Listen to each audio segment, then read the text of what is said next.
So, welcome to the What Happened to Music podcast. Today's question: should I work for free? And should you play a gig for free? That's a good question. So I found finding a good flow chart, and I actually found this probably about a year and a half ago. It's from worknotplay.co.uk. Hashtag work, not play MU.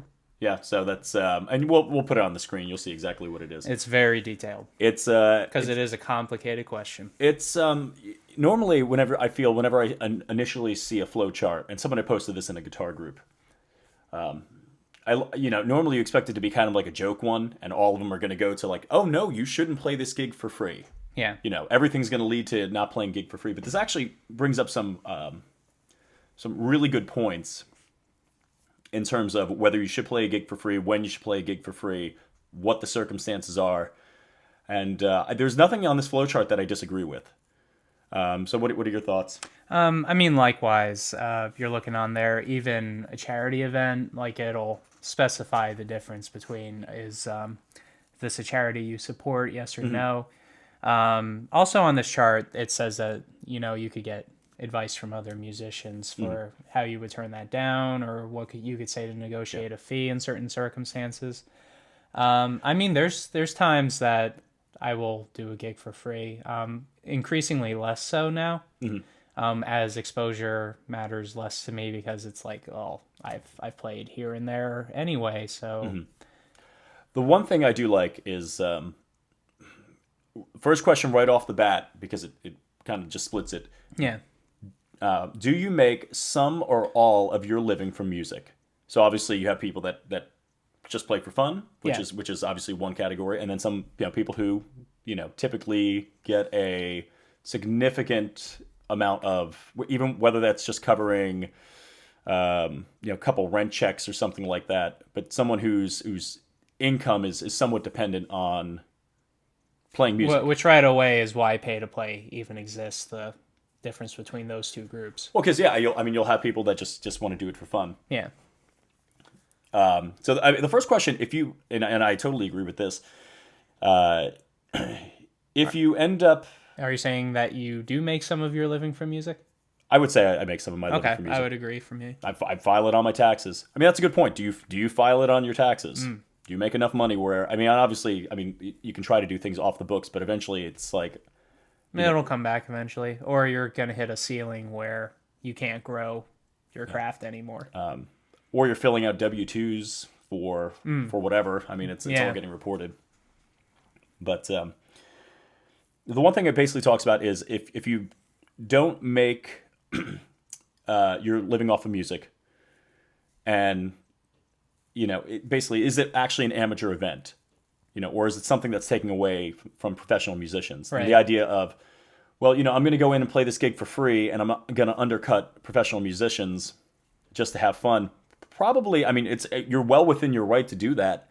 It's not helping the music community. But the difference is, if you are trying to become a professional musician and you're undercutting other musicians, you're trying to find your spot. So then the chart's like, okay, well, let's move on then.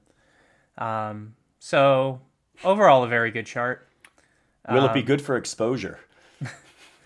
It depends. That's a problem with people who make money off of music and people who don't make money off of music. And I think with exposure, you kind of need to gauge, have other people had a similar opportunity with the venue or with the booking agent, and have they been successful or had further success down the road? Yeah.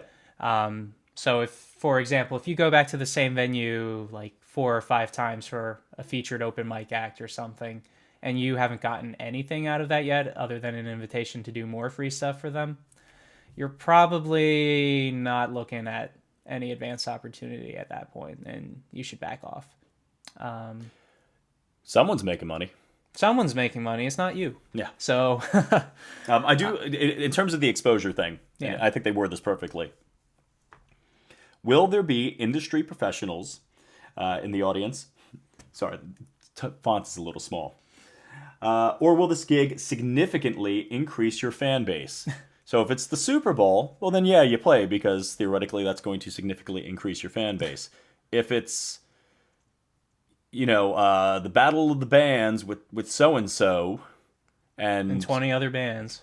And you have the 10 a.m. slot and no one's there.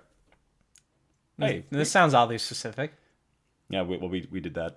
Yeah, and it was not good exposure. It was, so we should have followed no. Yeah. Especially when it asks, will it be good exposure? And you say yes, and it says, really? Yeah, that's right. I like that part. And that's the thing. I mean, I think you have to think about when people need to limit their amount of, doing it for exposure. Right. Right, because not all exposure is good. So at the end of the day, I would say, what are you getting out of doing this gig? And that could range from, actual professional benefit to you to, I really support this charity. I want to help them out. Yeah, I mean, if it's for a close relative or family, Right. then fine. If you want to do that, if it's you want to do the processional music for a wedding, like, Yeah, okay, definitely, well, that's, like, that could be your gift to them. that's your gift, and fantastic. The one thing that I think is great is it talks about is it for charity, because that's the thing. A lot of people will say, oh, it's for charity, and I've actually kind of made this sort of my litmus test, where if it's for charity, do I agree with the charity? And if it's for charity, do I agree enough that I'd be willing to say, give me whatever my fee is. So if it's 150 for the gig, or 200 for the gig, or whatever the gig is, am I willing to donate a portion or all of it back? And I feel like that just immediately makes it a more professional event. Yeah. Where you're going to say, oh, you're going to pay me my fee of $300. I will agree to then donate that money back into the charity. And I'm sure there's then ways you can easily write that off, where it's like, okay, I received this, I ended up doing that. Yeah. And it just keeps things a lot more professional when you say, okay, well, I'm still getting paid, but I'm donating to the cause. So do they have the HR people? Yeah, check this out. I think it gives a nice, concise idea of what you should be playing for free and what you shouldn't be playing for free. Yeah. So what are your specifications, I should say, for are you willing to do free shows? Why? What's your status in the music community? Are you an amateur? Are you a professional? Are you striving to be professional? Let us know what you think. When would you do a show for free, or do you just straight out, you never do shows for free?